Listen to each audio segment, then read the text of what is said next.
bagaimana kegiatan guru penggerak? Apa yang menjadi peningkatan kompetensi sekolah pelajaran? Iya. Kaitannya dengan modul kami yang terakhir Bu, 3.3 ini, bagaimana kami pada aksi nyata kali ini ditugaskan untuk membuat satu program yang menjadi budaya positif di sekolah kita yang berpihak pada murid. Nah di sini sebenarnya saya sudah merancang satu program sesuai dengan tugas pada demonstrasi kontekstual mengenai bercerita 5 menit di depan kelas. Jadi istilahnya ada berita 5 menit. Nah, program ini sebenarnya narasinya seperti ini, bahwa tidak hanya dilakukan pada mata pelajaran tertentu seperti bahasa Indonesia, tetapi saya berpikir hendaknya bisa diaplikasikan oleh semua guru mata pelajaran ketika dia kan masih dalam kelas. Iya, karena tujuannya di sini adalah bagaimana meningkatkan rasa percaya diri siswa, mengeluarkan ide atau pendapat mereka yang diberikan ruang mereka.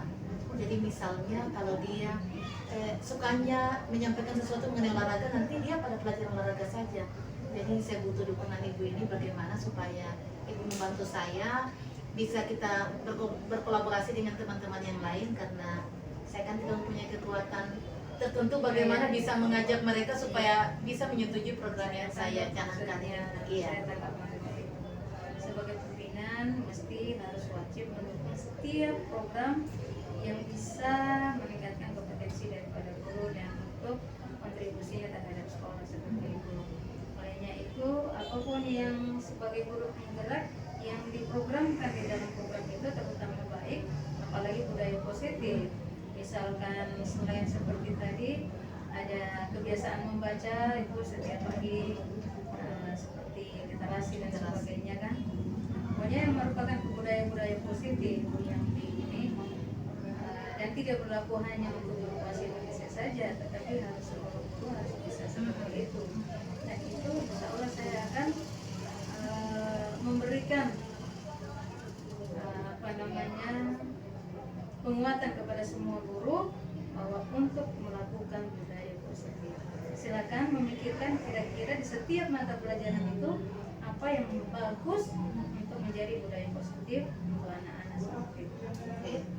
Terima kasih Bu atas dukungannya, bantuannya. Saya sangat berharap ini nanti sebentar saya mungkin akan berbagi dengan teman-teman yang lain, dan setiap langkah dari program ini saya sangat mengharapkan Ibu selalu bisa mendampingi saya. Terima kasih Bu. Dari awal saya sudah dampingi, alhamdulillah sampai detik ini. Iya. Jadi karena saya sebagai pimpinan pastinya harus merespon semua apa yang menjadi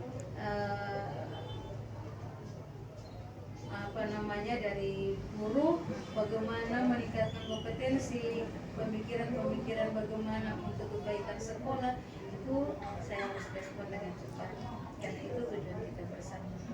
Karena endingnya adalah apapun yang kita lakukan adalah muaranya ke siswa, itu akan berkontribusi bagus terhadap siswa seperti itu. Terima kasih Bu atas waktunya. Sama-sama. Assalamualaikum Bu. Waalaikumsalam.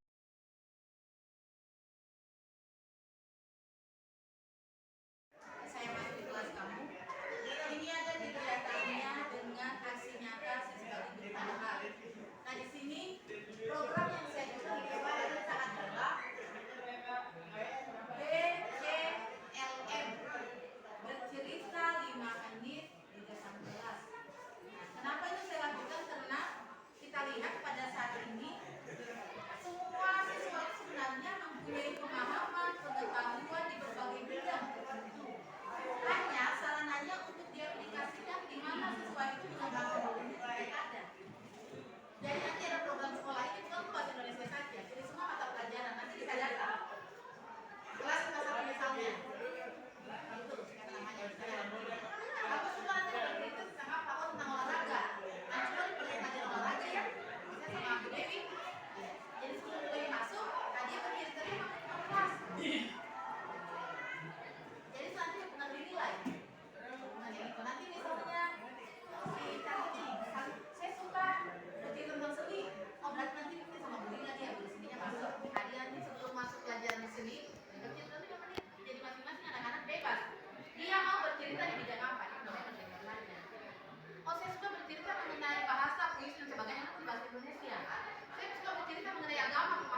Tujuan dibuatnya PIKR ini adalah untuk memberikan pengetahuan, dukungan dan bimbingan dalam berbagai aspek kehidupan di kalangan remaja seperti kita. PIKR juga supaya lebih spesifik teman-teman tahu apa itu PIKR. PIKR itu sama seperti yang ada di sekolah kita atau disebut BK, bimbingan konseling. Cuman bedanya BK itu diatur dan dikelola oleh guru. Sedangkan PIKR dibuat dari remaja, oleh remaja dan untuk remaja.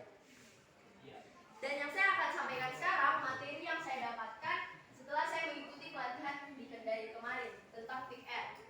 Materi yang saya dapatkan yang pertama yaitu tentang kesehatan fisik dan emosional remaja.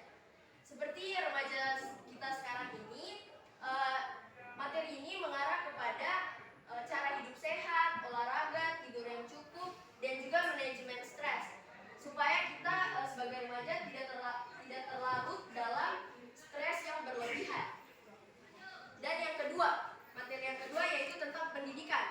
Dalam materi pendidikan ini lebih mengarah ke cara belajar dengan efektif atau konsisten. Karena kita remaja banyak yang belajar masih belok-belok.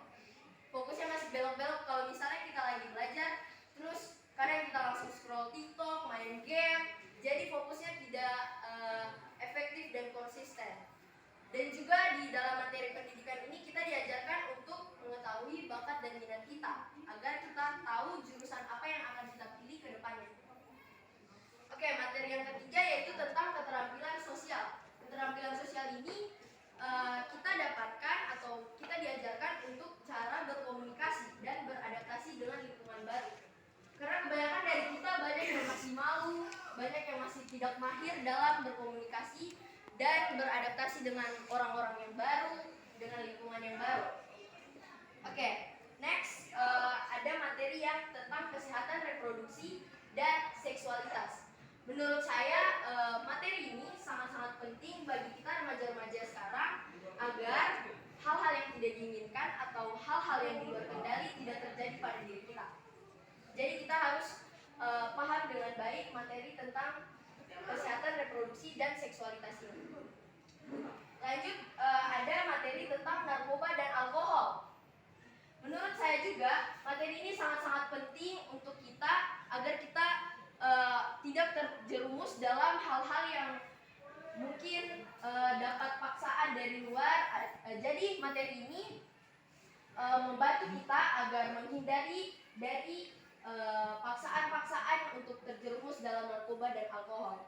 Karena kita remaja-remaja yang sangat-sangat gampang dan tidak sulit untuk masuk dalam narkoba dan alkohol ini. Oke, lanjut ke materi yang selanjutnya yaitu kekerasan dan pelecehan.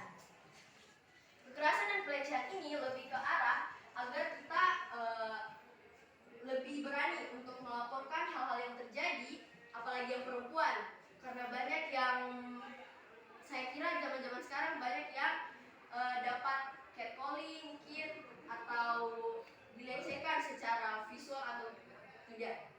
Jadi di materi ini kita diajarkan untuk berani speak up kepada pihak-pihak atau kepada siapapun yang bisa kita laporkan agar kita dapat perlindungan diri. Oke, lanjut yang terakhir adalah materi tentang internet dan media sosial. Seperti yang kita ketahui, semakin hari dunia semakin jahat.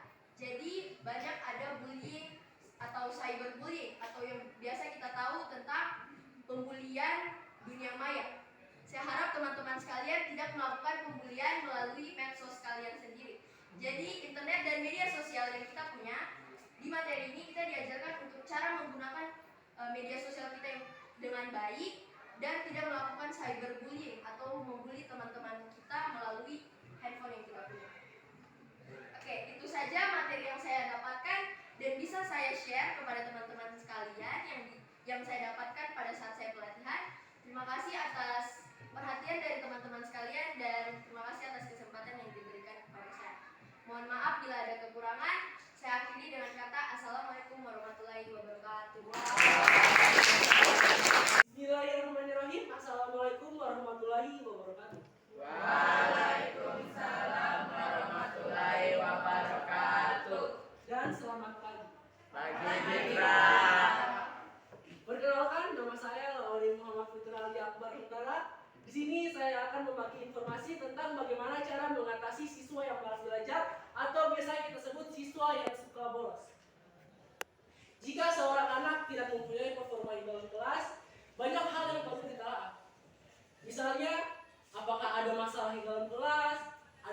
dengan teman sebayanya, masalahnya dengan penjelasan yang diberikan guru ataupun teori yang diberikan oleh guru. Guru juga perlu memperhatikan bimbingannya kepada siswa tersebut. Bahkan bisa jadi ada masalah antara guru dengan peserta didik tersebut. Beberapa langkah yang bisa ditempuh untuk membangun hubungan yang harmonis antara guru dan peserta didik. Yang pertama, kenali peserta didik tersebut. Misalnya namanya, tempat tinggalnya, atau bahkan karakternya. Yang kedua, berikan mereka penghargaan atas apa yang mereka lakukan. Misalnya dengan memberikan mereka acungan jempol atau mengusap halus kepalanya. Yang ketiga, beri mereka kesempatan untuk mengungkapkan pendapat mereka. Dan yang keempat, dekati jika mereka mempunyai masalah. Hubungan yang harmonis antara guru dengan peserta didik membuat pelajaran di kelas semakin baik. Sekolah menjadi tempat yang menyenangkan untuk siswa dan mendapatkan pelayanan yang baik di bidang pendidikan. Di samping itu, harmonisasi yang baik dalam lingkungan pendidikan juga sangat berpengaruh bagi siswa. Penyesuaian diri dengan teman sebayanya dan bahkan perkembangan peserta didik. Teman sebaya adalah sekelompok atau orang-orang yang umurnya sama, terus kelasnya sama, dan